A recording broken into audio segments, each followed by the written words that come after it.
Et bien, bonjour tout le monde, je suis en présence de Mathieu, ou on dit Mathieu, je sais pas, parce qu'avec les langues, voilà, Mathieu. Dans toutes les langues, c'est pas ça. Exactement, de chez Sunlu, voilà, derrière. Donc, petite interview un petit peu rapide. Donc, on est au sein du 3D Print Lyon, le salon français de l'impression 3D, la fabrication additive.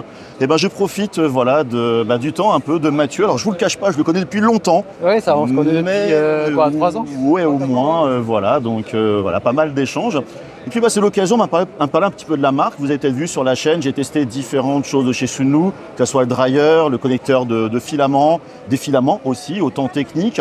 Et donc voilà, on va parler un petit peu de tout ça. Donc je sais pas si Mathieu, tu peux te présenter, qu'est-ce que tu fais en fait chez Sunlu Très bien. Voilà, et puis un peu global. Ok, très rapidement, je suis Mathieu, je suis de Sunlu comme a dit Thomas.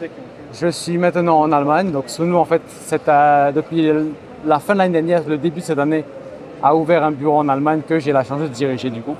Et on est principalement basé sur du marketing. On fait beaucoup de marketing, on essaie de faire plus d'événements comme ça, comme le 3D Print. Présent du salon, c'est vraiment l'occasion justement, comme nous on est en Europe maintenant, basé en Europe, c'est plus facile pour nous d'aller à tous les événements. Et on a un côté quand même vente aux professionnels, on essaie de développer les activités de Sunlu en Europe. Parce que si je me trompe pas, là donc maintenant tu es en Allemagne, mais avant tu étais en Chine, donc voilà, tu étais au plus près et donc ton poste maintenant c'est pourquoi de la Chine à l'Allemagne d'ailleurs au passage? Alors en fait c'était prévu comme ça, c'était le principal but de mon recrutement à Sunlu, c'était de monter ce bureau en Allemagne, en Europe. Donc on a discuté on a hésité entre plusieurs pays, je te casse pas.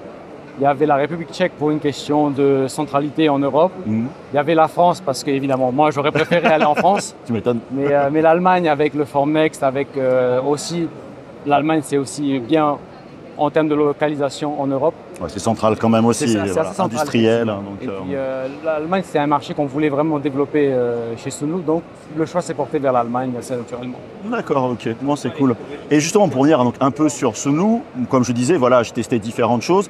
C'est assez connu pour les filaments. Alors, l'audience de ma chaîne, donc vous, sûrement, potentiellement, on imprime beaucoup de PLA. Et c'est vrai que vous avez une gamme au niveau... Alors, des PLA, TPU, PETG, les filaments les plus classiques. Je l'ai de l'autre côté. Là, je vois, il y a toute une gamme maintenant de couleurs, de matériaux. Enfin, ça évolue super vite. Vous avez quand même une super gamme. Donc, c'est quelque chose qui va continuer à évoluer. C'est quelque chose qui va continuer à évoluer dans un registre un peu différent. C'est-à-dire sur les années précédentes, on a vraiment développé les gammes, comme l'a dit Thomas, sur les PLA, sur les PETG.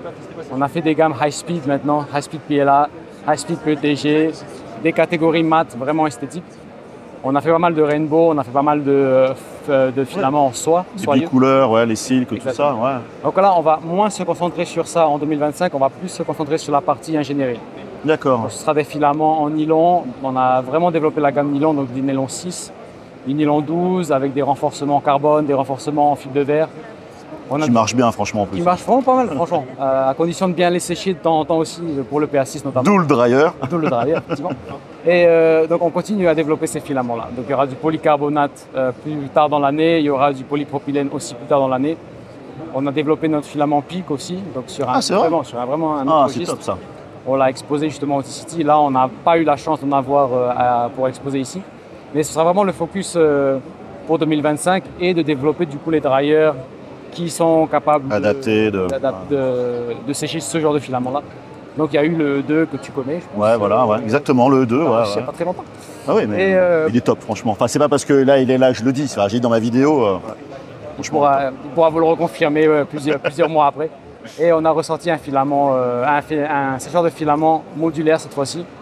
Donc, plus pour le particulier, pour sécher des filaments en continu, pour les laisser, donc pour sécher un filament, le laisser dans la boîte pendant plusieurs mois et qui reste au sec et pouvoir l'utiliser pour une utilisation optimale à tout moment, sans avoir besoin de ressécher le filament. Alors, je rebondis justement là, sur ce sujet-là. C'est vrai qu'on parle à l'instant du PLA et tout, donc là des filaments plutôt techniques. Ouais.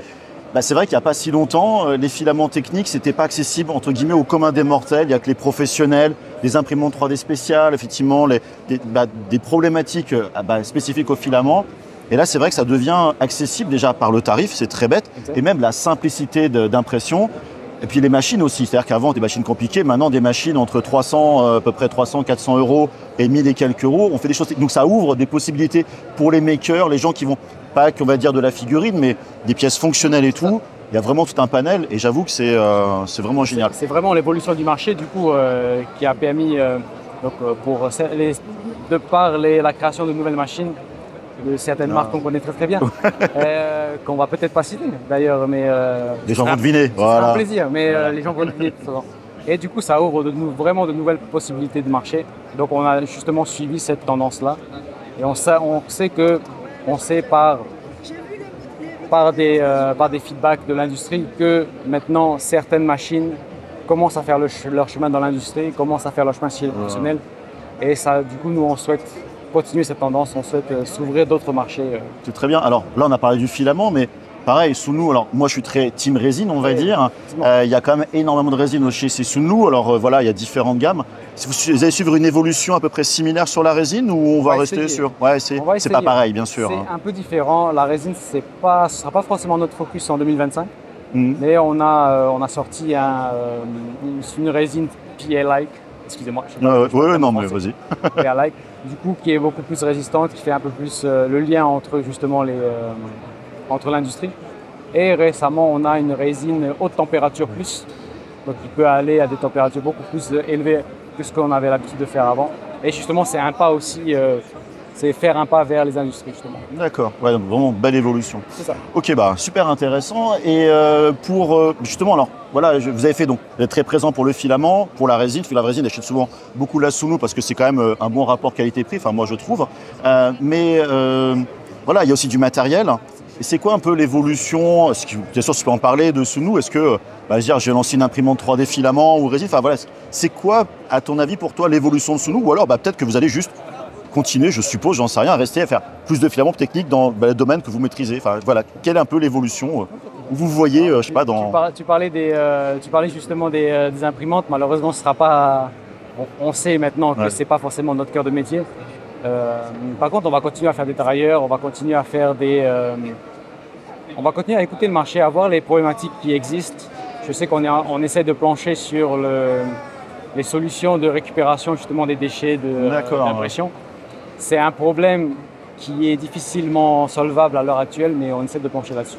C'est clair. Donc, en gros, un peu tout l'écosystème entier autour du consommable de l'impression 3D. C'est exactement ça, c'est rester à l'écoute du marché, des consommateurs, voir où sont leurs problématiques et essayer de développer un système bon marché, justement, et qui solutionnerait leurs difficultés. Ouais, c'est un problème qui revient très régulièrement, voilà, le traitement des déchets, même le recyclage des filaments, ce qui est quand même très très compliqué parce qu'il faut sur les mêmes filaments. Donc voilà, ok, une belle évolution, ça a l'air vraiment on espère en tout cas, on espère qu'on aura. Et puis 2026 pour nous réservera encore pas mal de surprises, donc restez vraiment à l'écoute. Ok, merci beaucoup Mathieu. Avec grand plaisir. Voilà, je ne sais pas si tu as un mot encore à rajouter ou... Non, ça va aller. Okay. C'était un plaisir. Si jamais il y a des gens qui voient la vidéo, on vous attend encore demain. Elle sera en ligne, mais après, non. Mais il y aura les autres salons, le Formnext, voilà, on se donne rendez-vous au Formnext. Si vraiment vous êtes fan d'impression 3D, même s'il y a une partie industrielle, c'est vraiment le salon à les visiter en Allemagne, donc vraiment il est top quoi. Ouais, grave. Ok. Et puis, si jamais il y a des gens qui passent en Allemagne entre-temps, voilà, petit coucou. Faites signe. Ok.